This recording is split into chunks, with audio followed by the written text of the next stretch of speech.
Ciao a tutti, io sono Andrea e in questo canale parlo male delle mie passioni. Nel video di oggi voglio parlare con voi di due scoperte archeologiche avvenute negli ultimi giorni che sono destinate a cambiare completamente la storia dell'archeologia e della storia romana per come la conosciamo noi. Si tratta della scoperta avvenuta a Pietralata, nella periferia di Roma, e quella a Fano, nelle Marche, durante dei lavori di ristrutturazione di una piazza. La scoperta di Fano in particolare è paragonabile a quella della tomba di Tutankhamon. Non lo dico io, lo dicono gli addetti ai lavori. Nel corso del video quindi vedremo in cosa consistono queste due scoperte e perché sono destinate a cambiare completamente la concezione del passato. Ma di questo parleremo dopo la sigla.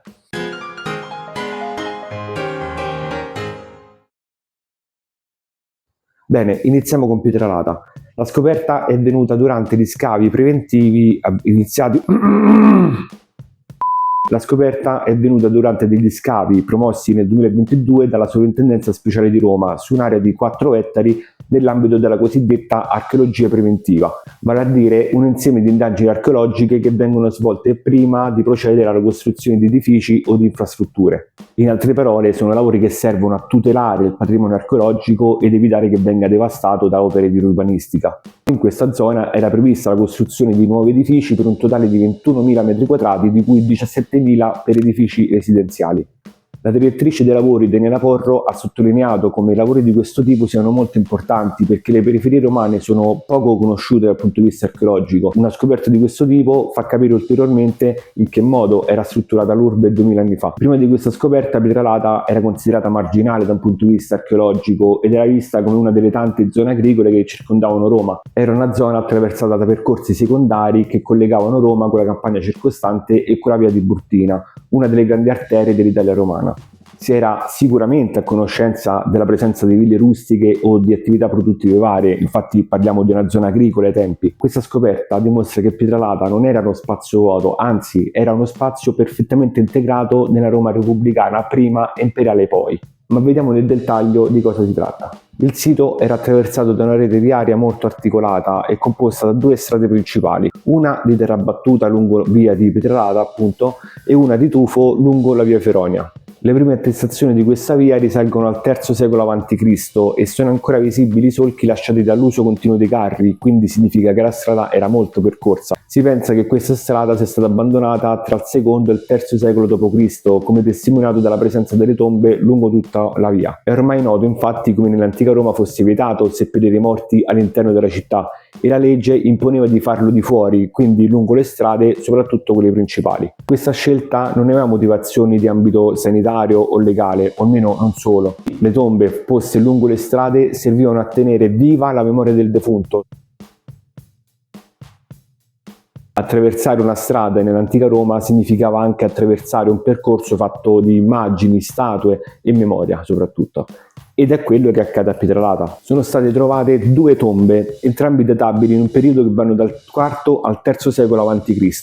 La tomba A conteneva un sarcofago, 3 basi in peperino, una brocca e uno specchio. La tomba B invece è più recente e chiusa con blocchi di tufo e composta da un piccolo altarino su cui era deposto il defunto. Il fatto che queste tombe sono monumentali ci fa pensare che appartenesse a una o più famiglie aristocratiche ben integrate nel circuito di potere di Roma. La strada conduceva anche a un edificio di culto di pianta quadrangolare fatto di tufo ricoperto di intonaci. Al centro vi era un altare e sul fondo la base di una statua. Grazie ai reperti possiamo dedurre che questo edificio fosse dedicato al culto di Ercole, una divinità molto venerata soprattutto lungo la via Tiburtina e protettore di tutte le attività civilizzatrici, dalle bonifiche al disboscamento, dalla regolazione delle acque alla transumanza. Sono state trovate anche delle monete di bronzo che fanno risalire l'utilizzo del plesso funerario in un periodo che va dal III al II secolo a.C. Ed eccoci all'elemento forse più enigmatico, ossia due enormi vasche di cui non si sa ancora esattamente la funzione. La vasca est era larga 28 metri per 10 e profonda 2 e coperta di intonaco bianco che è stato ritrovato sia nelle pareti sia sul fondo, il che fa pensare che a un certo punto non vi sia stata più fatta manutenzione e quindi sia stata poi abbandonata. Inoltre la vasca era alimentata da due canali che convogliavano acqua da un pendio vicino. La vasca sud era ancora più larga e profonda e vi si poteva accedere attraverso delle scalette in tufo circondate da una muratura in opera reticolata. In questo caso però non sono stati trovati delle opere di canalizzazione e di scarico delle acque, quindi l'utilizzo è ancora più dubbio. E qui entra in gioco Gabbi, una città latina ad est di Roma dove l'Università del Missouri ha compiuto degli scavi trovando una vasca molto simile a quelle di Pietralata. In quel caso si è ipotizzata una funzione religiosa e facendo il confronto si può pensare che appunto quelle di Pietralata facessero parte di un complesso religioso molto ampio. Di fronte a questa scoperta i residenti del quartiere hanno scritto subito una lettera indirizzata al ministro della cultura Alessandro Giuli e al sindaco di Roma Roberto Gualtieri per fare in modo che questo sito venga tutelato. I cittadini infatti scrivono come questa scoperta non serva solo a tutelare un patrimonio culturale importante, ma anche a rafforzare il legame tra territorio e Roma. Speriamo veramente che la proposta venga accolta. Prima di andare alla seconda scoperta vi ricordo di mettere mi piace ed iscrivervi, vi date un grande supporto in questo modo. Passiamo adesso alla seconda scoperta che, senza nulla togliere a Pietralata, è molto più importante.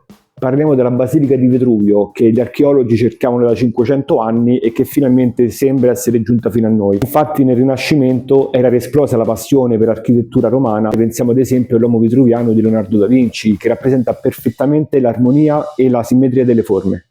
Per chi non sapesse di cosa sto parlando, basta che prendete una moneta da €1 italiana.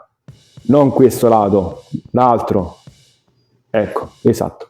E da quel momento in poi gli archeologi, non sempre gli stessi ovviamente, l'hanno cercata pensando addirittura che non esistesse affatto. Eppure Vitruvio nel suo De Architectura ne parla in modo molto dettagliato ed è l'unica basilica che pare sia stata effettivamente costruita e l'unica attribuita a lui. La basilica è stata scoperta durante degli scavi di riqualificazione della piazza Andrea Costa nel centro di Fano. Durante gli scavi sono emerse 4 colonne dal diametro di 1,5 metri che corrispondevano esattamente con le descrizioni fatte da Vitruvio. La planimetria contava 8 colonne sul lato largo e 4 sui lati corti. Nel corso del tempo sono state fatte diverse ipotesi su dove si potesse trovare questa basilica e qualcuno ha dubitato persino della sua esistenza. Vitruvio, architetto vissuto a cavallo tra la fine dell'età repubblicana e l'inizio di quella augustea, fu un architetto molto prolifico e la sua opera ci permette di sapere molto sull'architettura romana, sulle tecniche costruttive e quali furono le influenze. Vitruvio parla di questa basilica di Fano nel libro quinto ed è l'unica opera che effettivamente Vitruvio attribuisce a lui stesso, dice che l'ha costruita e dice anche come, solamente che appunto nel tempo si è persa ogni traccia, quindi l'importanza consiste nella sua unicità ma anche perché ci permette di capire in che modo Vitruvio applicasse i suoi studi e le sue ricerche.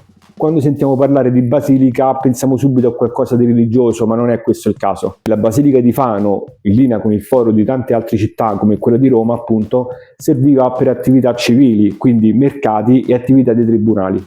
Serviva in qualche modo anche a legittimare la nuova istituzione imperiale e sarà la base di un nuovo modo di pensare ai monumenti civili.